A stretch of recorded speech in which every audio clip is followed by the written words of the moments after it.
Captain Jake Morrison stood in front of the main screen at Deep Space Station Omega-7 and watched the stars blink out one by one. The coffee in his hand had gone cold hours ago, but he did not notice. His eyes stayed fixed on the display that showed the galaxy beyond their small corner of space. Something was very wrong. Elena Rodriguez sat at her communications desk with her headset on. She had been trying to reach the Coalition worlds for 3 days now. The signals that came back were weak and strange. Some had voices screaming. Others had only static. Most had nothing at all. She pulled off her headset and looked at Jake with worry in her eyes. "Captain, I lost contact with the Andretti system 20 minutes ago," she said. "That makes 12 worlds in the past week. The pattern is getting worse." Jake walked over to her station. The communication logs showed a clear pattern. The outer rim worlds had gone silent first, then the mid-range systems. Now even some of the core Coalition worlds were not responding. It looked like something was moving inward toward the center of the galaxy and destroying everything in its path. Dr. Lisa Parker entered the command center carrying a data pad. She was the station's expert on alien life and had worked with Coalition species for 15 years. Her face was pale and she moved quickly to Jake's side. "Jake, I need to show you something," she said. "I analyzed all the distress signals Elena recorded before the systems went dark. They all say the same thing in different languages. The translation is always the same. They consume everything. Nothing remains." Jake took the data pad and read through the reports. The words sent cold fear down his spine. 47 different species in the Coalition all sending the same message before they died, all describing something that ate everything it touched. Commander Ryan Blake walked into the command center at that moment. He was Earth's military liaison to the station and had been monitoring Earth Defense Force communications all morning. His expression was grim. "Jake, we have a problem," Ryan said. "Earth Command just received the first Coalition refugee ships. They're in bad shape. The crews are talking about machines that strip entire planets down to nothing. They say the Coalition fleets tried to fight, but nothing worked." Jake felt his stomach drop. The Coalition had thousands of ships and some of the most advanced weapons in the galaxy. If they could not stop whatever was coming, then Earth had no chance at all. Elena's console started beeping with an incoming transmission. She put her headset back on and listened carefully. Her face went white as she heard the message. "Captain, it's from the Kepler station near the Vega system," she said. "They say massive geometric ships just appeared. The ships are taking apart the asteroids and moons. They're building something big." Lisa grabbed her scanner and started running analysis on the signal. The data that came back made no sense. Energy readings were off the charts. The objects were massive beyond anything humans had ever seen. "Jake, these things are the size of small moons," Lisa said. "The energy output suggests they're converting matter directly into energy. They're literally eating the solar system." Ryan activated his military communication link to Earth. After a few minutes of urgent conversation, he turned back to the group with a serious expression. "Earth Defense Force is mobilizing everything we have," he said. "But the numbers don't look good. Our entire fleet has maybe 3,000 ships. The refugees are saying these devourers have millions of units." Jake walked back to the main screen and stared at the star map. Red markers showed all the systems that had gone dark. Yellow markers showed the systems under attack. Green markers showed the few systems still responding. Earth was one of the last green markers on the map. Elena received another transmission. This one was weaker and filled with static. She had to strain to hear the words. "It's from New Geneva Colony," she said. "The message is breaking up, but I can hear them saying the machines are in the system. They're asking for immediate evacuation support." Lisa ran to her workstation and pulled up the colony records. New Geneva had 2 million people living on 3 different planets. The colony was only 40 light years from Earth. "If they're at New Geneva, then we have maybe 6 months before they reach Earth," Lisa said. "These things move fast and they don't stop to rest." Jake made a decision that would change everything. He walked to the emergency communication panel and opened a direct channel to Earth Command. "This is Captain Morrison at Omega-7. I'm declaring a code black emergency. The galaxy has fallen. Hostile alien force moving toward Earth. Estimated arrival 6 months. Recommend immediate mobilization of all defense forces." The response from Earth came quickly. Admiral Grace Mitchell's voice filled the command center. "Morrison, are you certain about this assessment?" she asked. "Yes, Admiral. The entire coalition is gone. We have refugee ships arriving with survivors. The enemy force is massive and appears unstoppable. They convert matter to energy and leave nothing behind. There was silence on the channel for a long moment. Then Admiral Mitchell spoke again. Understood, Morrison. Earth Defense Force is moving to maximum alert. All exploration fleets are being recalled. We're converting all industrial capacity to military production. Hold your position and gather all intelligence you can. Jake looked around at his crew. Elena was still monitoring communications from the few remaining systems. Lisa was analyzing energy readings from the approaching threat. Ryan was coordinating with Earth's military planners. They all knew they were probably going to die, but Jake also saw something else in their faces: determination. Humans had always been stubborn. Even when the odds were impossible, they refused to give up. The coalition species were more advanced and had better weapons, but they fought like civilized beings with rules and logic. Humans did not fight that way. When humans faced extinction, they got angry. They got creative. They did things that made no sense to anyone else, including themselves. Elena looked up from her station with new information. Captain, I'm picking up more refugee ships heading our way. At least 50 vessels from different coalition species. They want permission to dock. Jake nodded. Grant them docking clearance. We need to learn everything we can about these devourers. If we're going to die fighting them, at least we'll make it cost them something. The stars continued to blink out on the screen as Jake prepared his crew for the fight of their lives. General Marcus Stone stood in the war room at Earth Defense Headquarters and stared at the tactical display. Red dots marked every system the devourers had consumed. The red area was growing larger every day. In 6 months, those red dots would reach Earth. Dr. Kevin Chen rushed into the room carrying a briefcase full of data chips. He had been working for 3 weeks straight trying to understand how the devourer weapons worked. His eyes were bloodshot from lack of sleep, but he had important news. General, I think I found something, Kevin said. The energy signatures from the attacks all show the same pattern. The machines convert matter through quantum matrices. If we can disrupt those matrices, the machines should shut down. Marcus looked at the data Kevin presented. The science was complex, but the basic idea was simple. The devourers use special energy fields to break down matter at the atomic level. Disrupt those fields and the machines would stop working. What do you need to make weapons that can do this? Marcus asked. That's the problem, sir, Kevin replied. The energy requirements are enormous.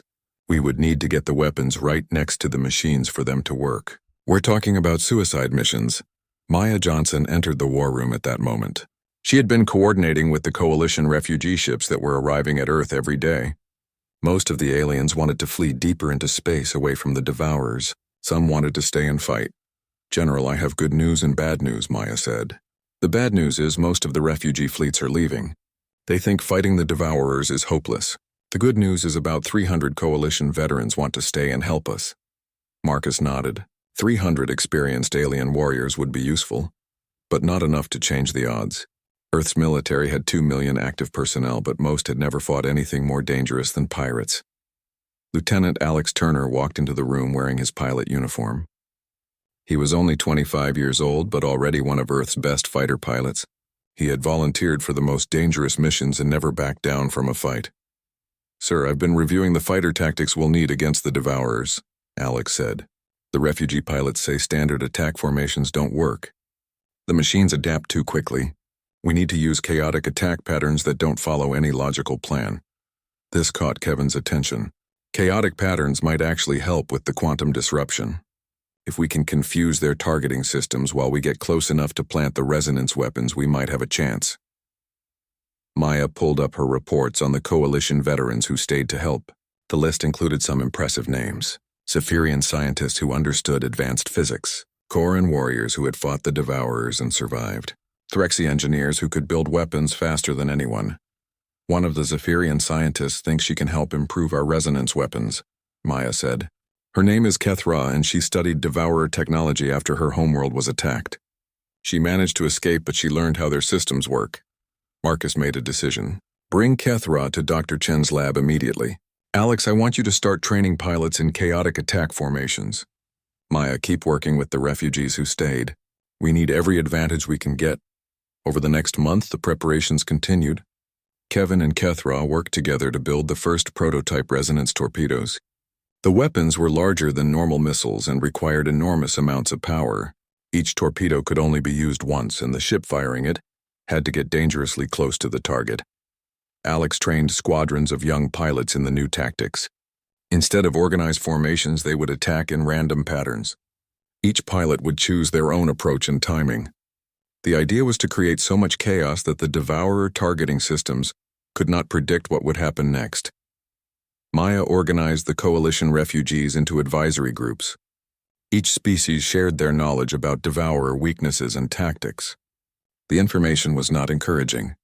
Most species had tried standard military approaches and failed. The few survivors had only escaped by running away immediately.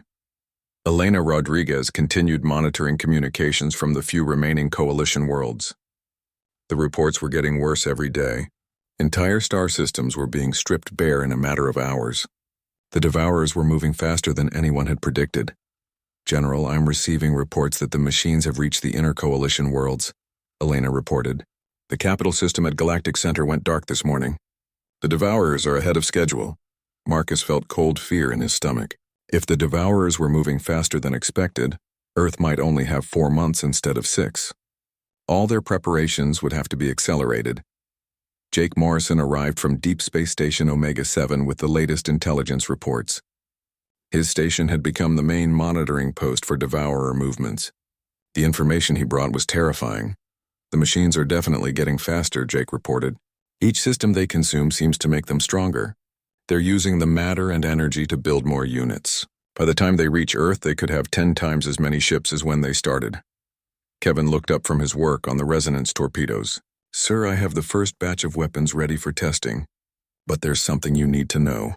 The power requirements mean each ship can only carry 2 torpedoes maximum, and the targeting has to be perfect. Miss the quantum matrix and the weapon does nothing." Alex stepped forward. "Sir, request permission to lead the first test mission. We need to know if these weapons actually work in combat conditions."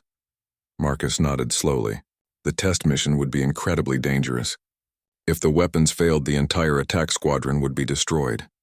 But they had to know if their plan had any chance of success. "Permission granted, Lieutenant. Choose your best pilots. We'll test the weapons on the first Devourer scout ships that enter our outer system."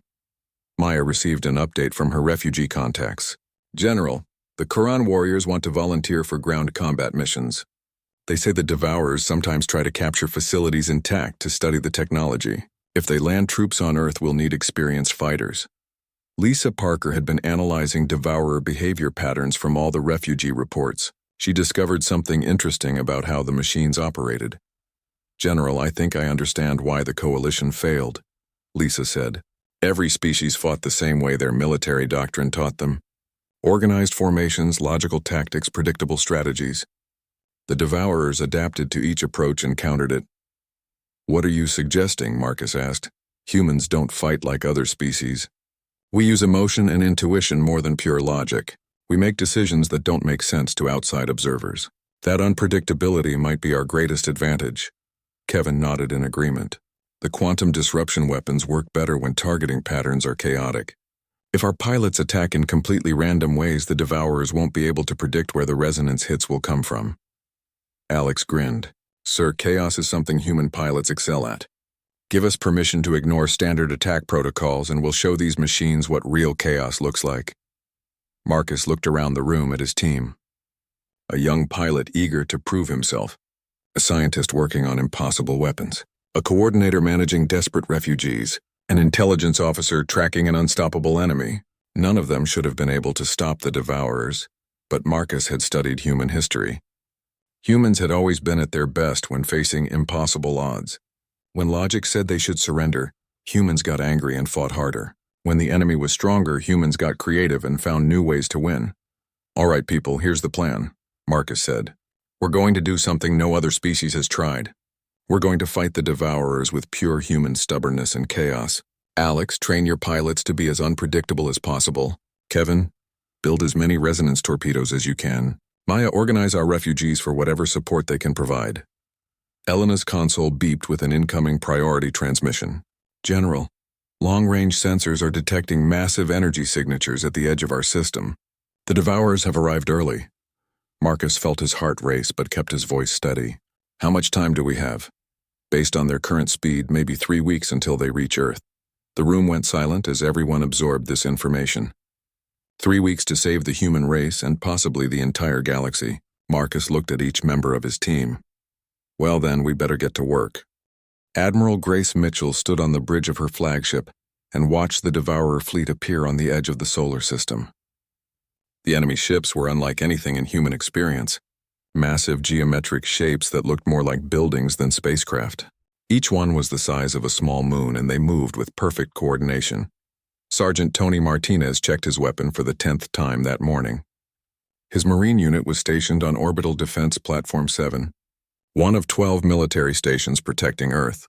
The platform had enough firepower to destroy most enemy fleets, but Tony knew it would not be enough against the Devourers. Dr. Amy Foster worked frantically in the medical bay preparing for casualties. She had studied the reports from Coalition survivors and knew what Devourer weapons did to living tissue. The energy beams did not just kill people, they broke down organic matter at the molecular level. There would be very few wounded to treat. Engineer Pete Davis ran final checks on the resonance torpedo launchers. Each platform carried 6 of the special weapons that Dr. Chen had designed.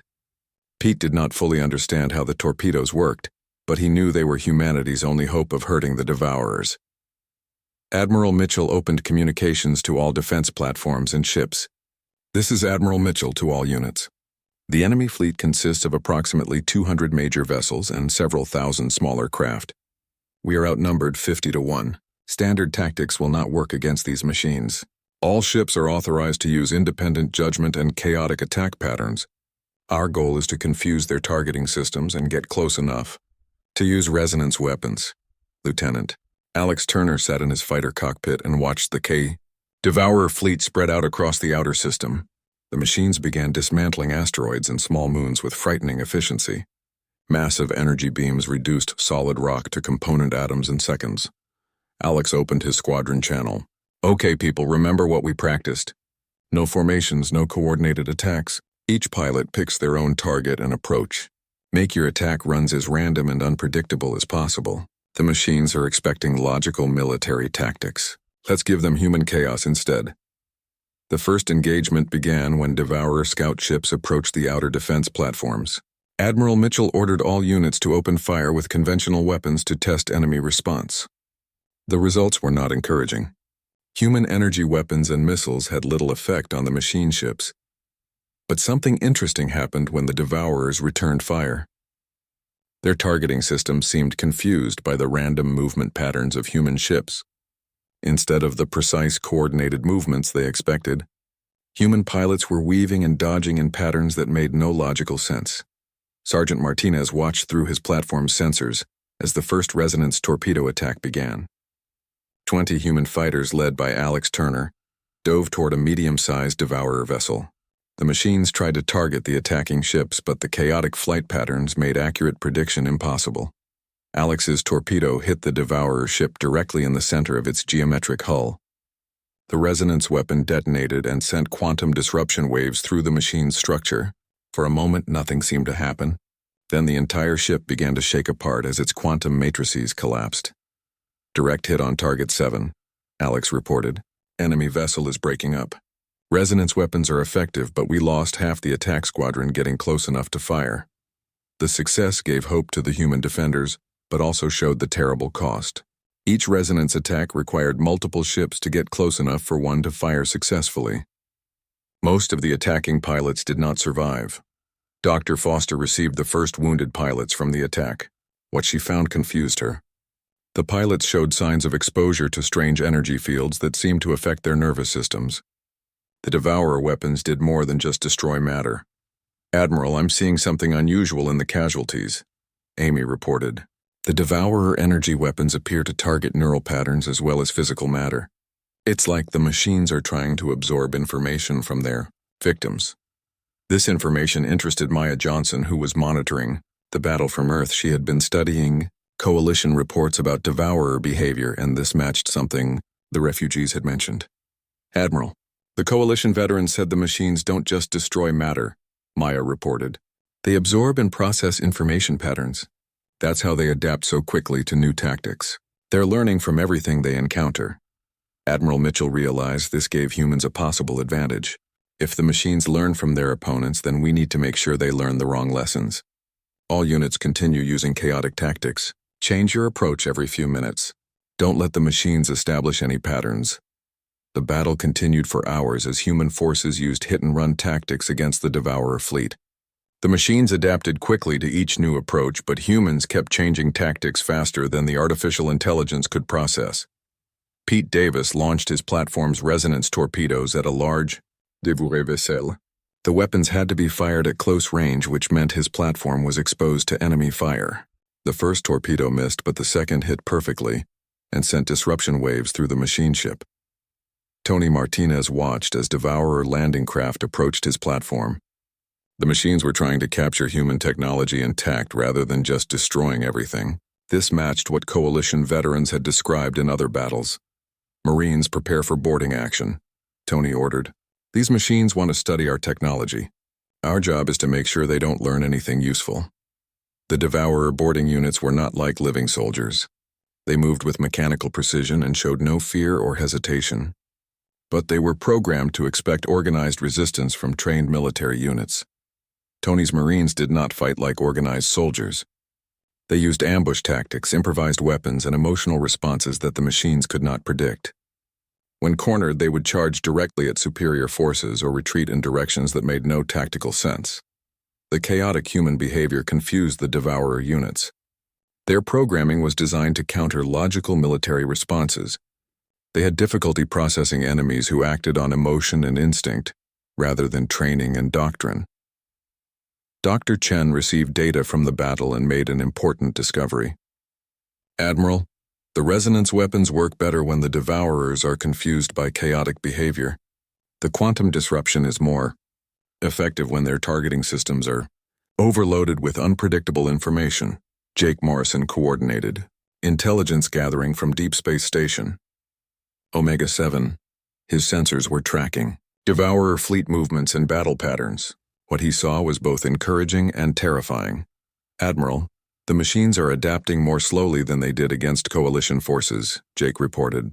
Human tactics are confusing their learning algorithms. But they're still advancing toward Earth. We're slowing them down but not stopping them. Alex led another resonance torpedo attack against a Devourer mothership. This time he broadcast chaotic human transmissions during the approach. Music, random conversations, emotional outbursts, anything that might overload the machine intelligence. The effect was dramatic. The Devourer targeting systems seemed to struggle with the information overload. Human ships were able to get much closer before the machines could respond effectively. The resonance torpedo hit caused massive damage to the mothership's quantum systems. Admiral, broadcasting chaotic human transmissions during attacks increases weapon effectiveness, Alex reported. The machines can't process emotional and cultural information as easily as tactical data.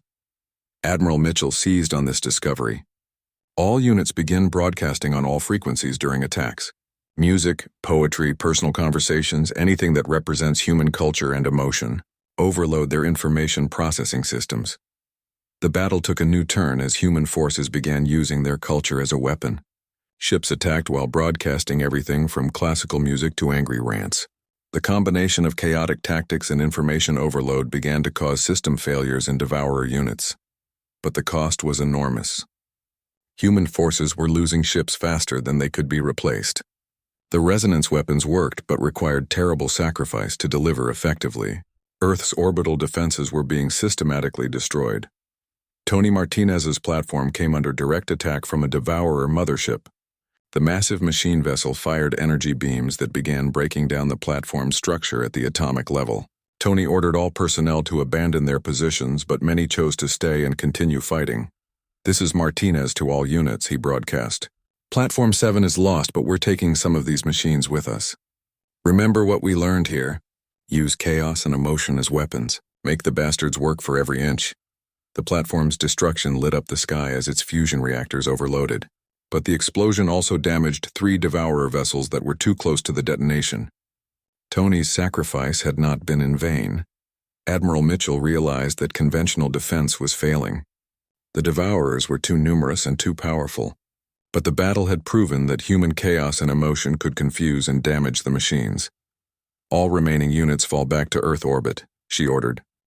Captain Susan Walsh studied the psychological profiles of devourer behavior that had been collected from 3 weeks of constant battle.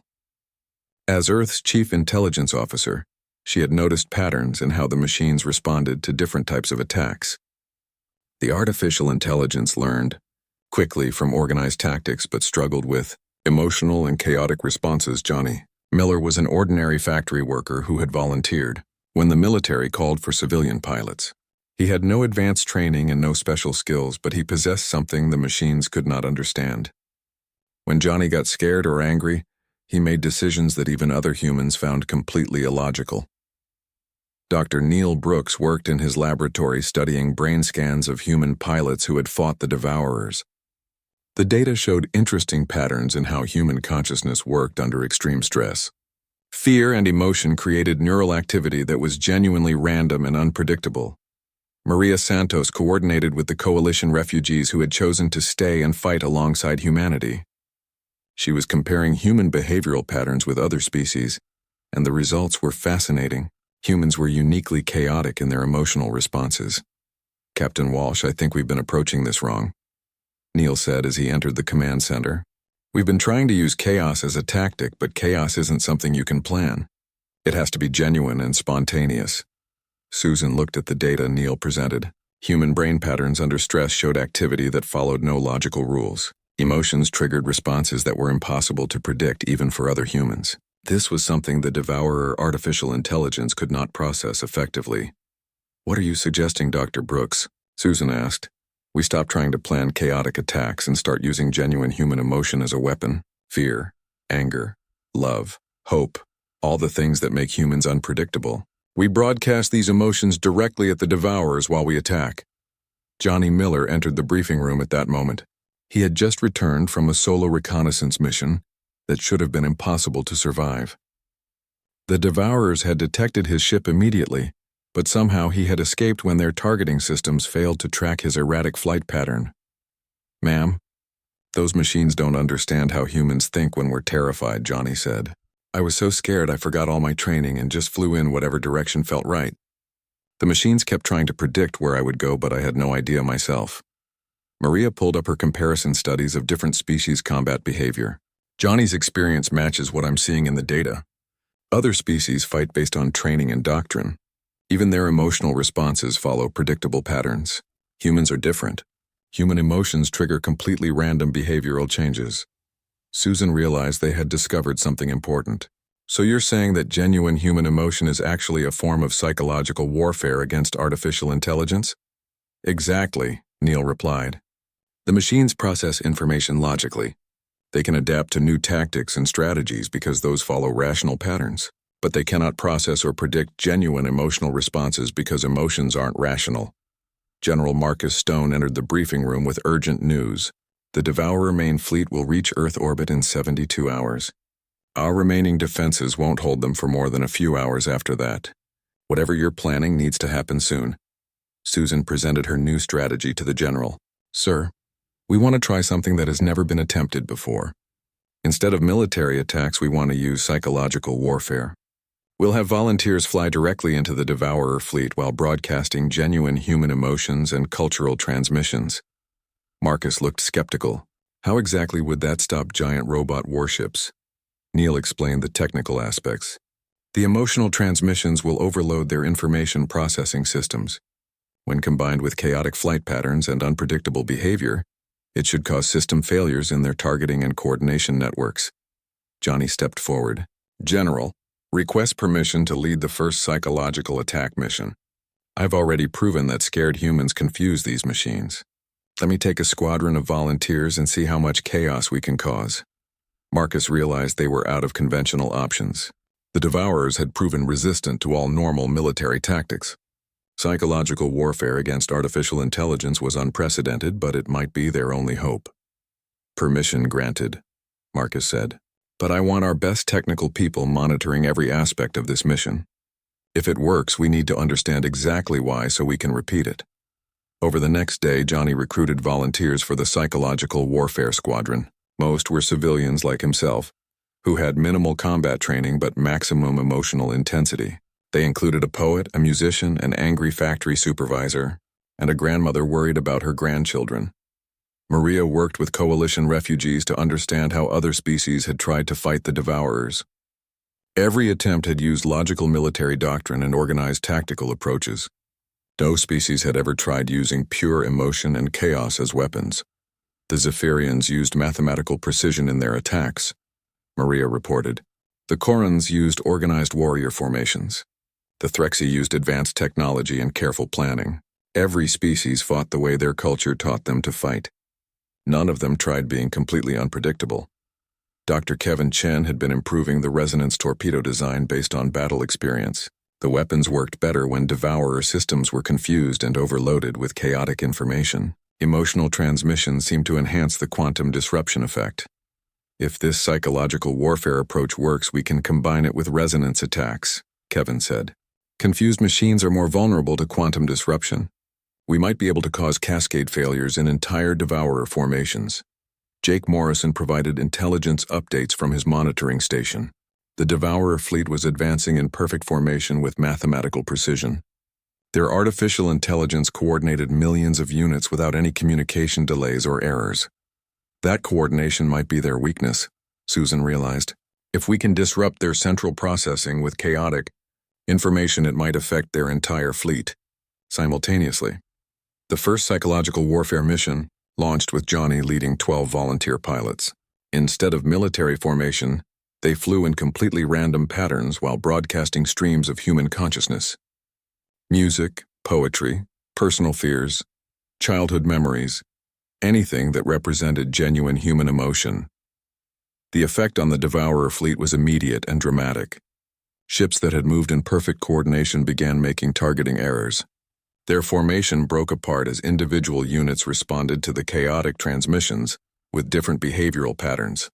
Johnny, your transmissions are causing system malfunctions across multiple Devourer vessels, Helena reported from her communication station. Their coordination networks appear to be overloading. Johnny's voice came back filled with genuine terror and determination. I'm broadcasting everything I can think of. My fear of dying, my anger at these machines, memories of my childhood dog, a song my mother used to sing. The machines seem to hate it when I get emotional. The psychological attack created gaps in the Devourer formation that conventional forces could exploit. Alex Turner led resonance torpedo attacks through the confused enemy ships and achieved hit rates far higher than previous missions. But the Devourers began adapting to the emotional transmissions. Their artificial intelligence started filtering out the chaotic information and focusing only on tactical data. The psychological warfare was working, but only temporarily. Dr. Chen realized they needed to escalate their approach. The machines are learning to ignore our emotional transmissions. We need something more powerful than individual human consciousness. We need to broadcast the combined emotional intensity of our entire species.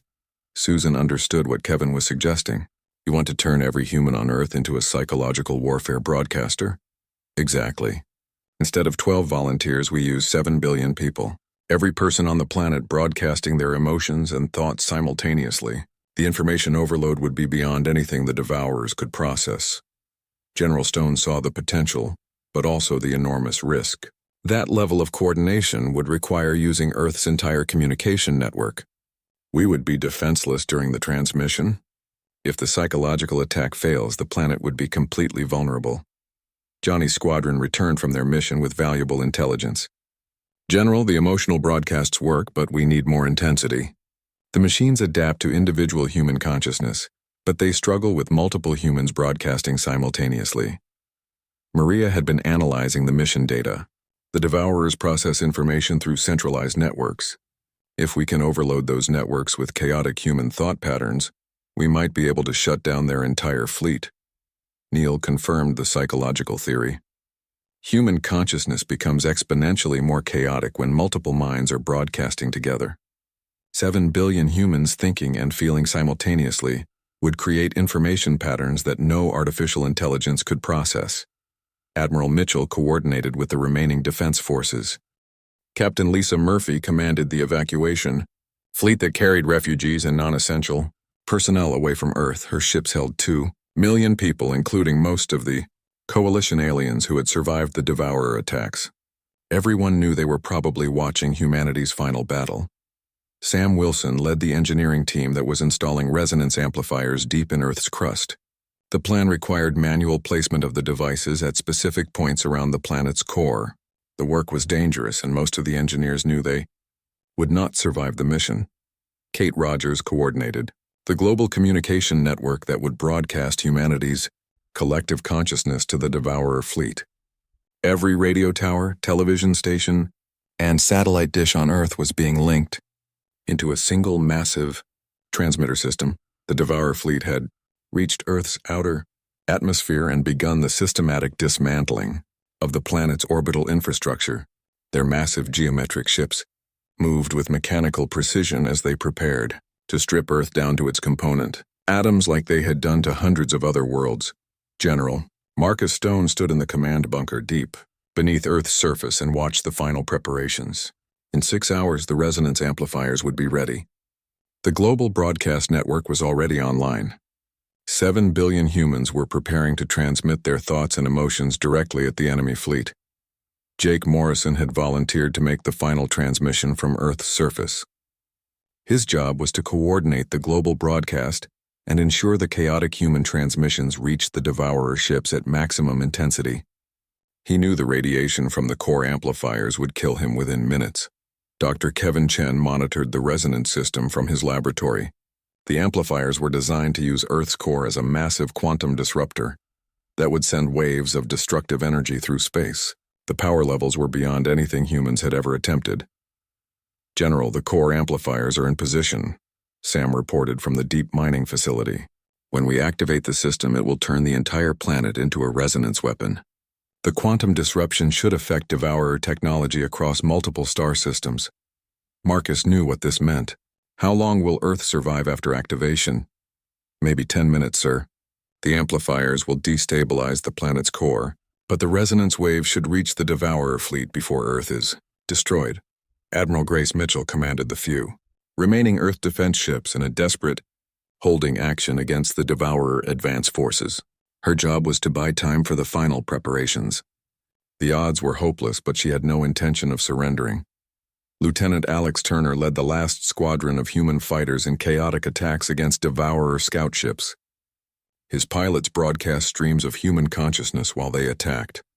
Music, poetry, angry rants, anything that might confuse the machine intelligence.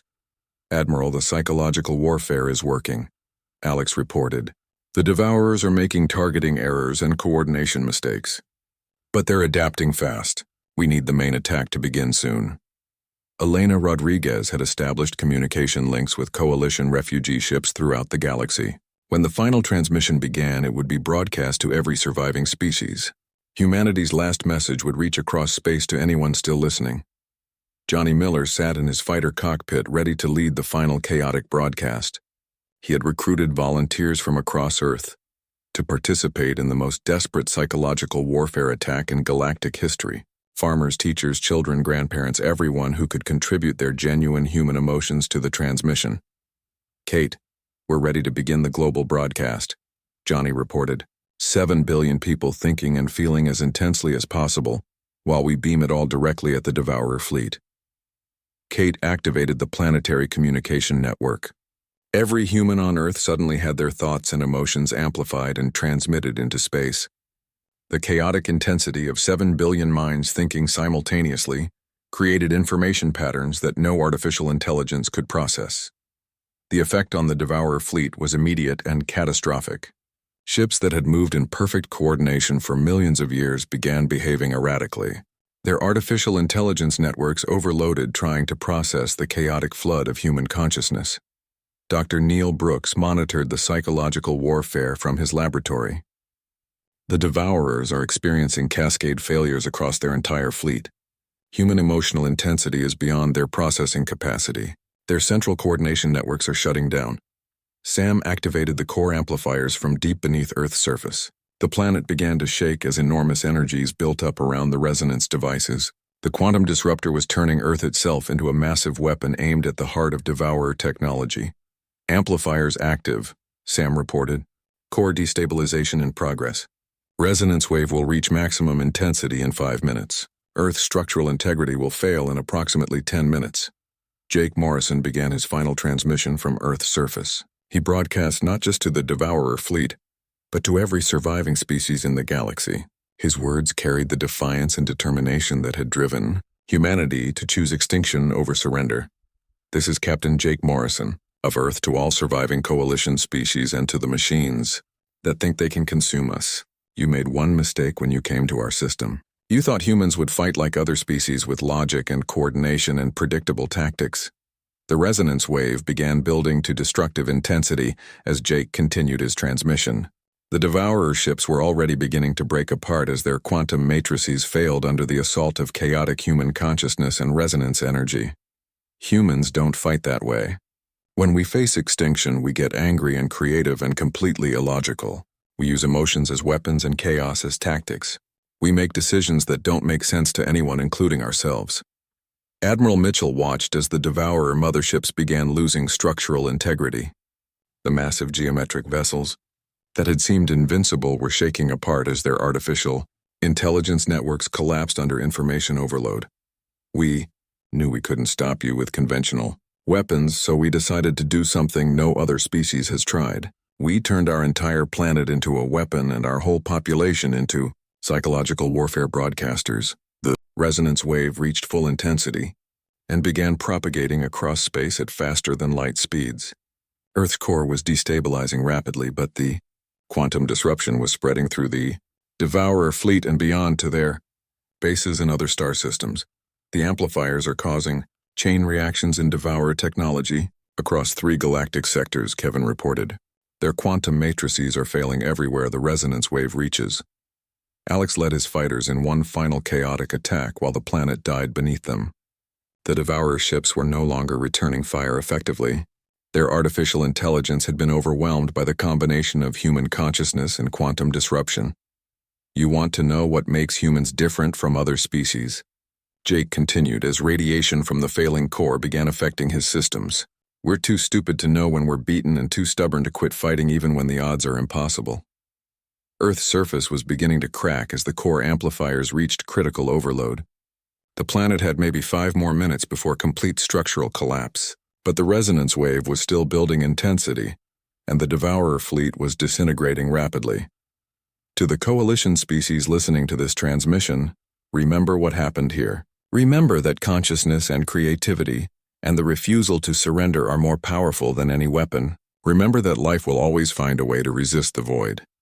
Kate maintained the global broadcast network, even as the ground shook beneath the communication towers. 7 billion humans were still transmitting their thoughts and emotions into space. Their collective consciousness had become a weapon more effective than any military technology. The Devourer motherships began exploding as their quantum systems failed completely. The artificial intelligence that had destroyed hundreds of worlds could not process the chaotic intensity of human thought and emotion. The machines were shutting down across entire galactic sectors. And to you machines, if any part of your network is still functioning, remember this. You thought you could consume everything in the galaxy, but you learned something today. You learned that some things cannot be consumed or processed or reduced to component atoms. Johnny Miller's voice joined the final transmission as his fighter dove toward the largest Devourer vessel. You learned that human consciousness is too chaotic and too creative for any artificial intelligence to understand. You learned that some species will choose to burn out rather than fade away.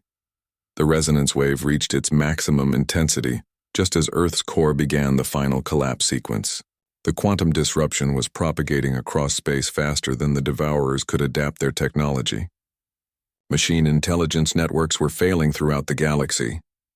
This is humanity's final message to the galaxy, Jake concluded as his systems began shutting down from radiation exposure. We may be dying, but we're taking these machines with us. The galaxy is free.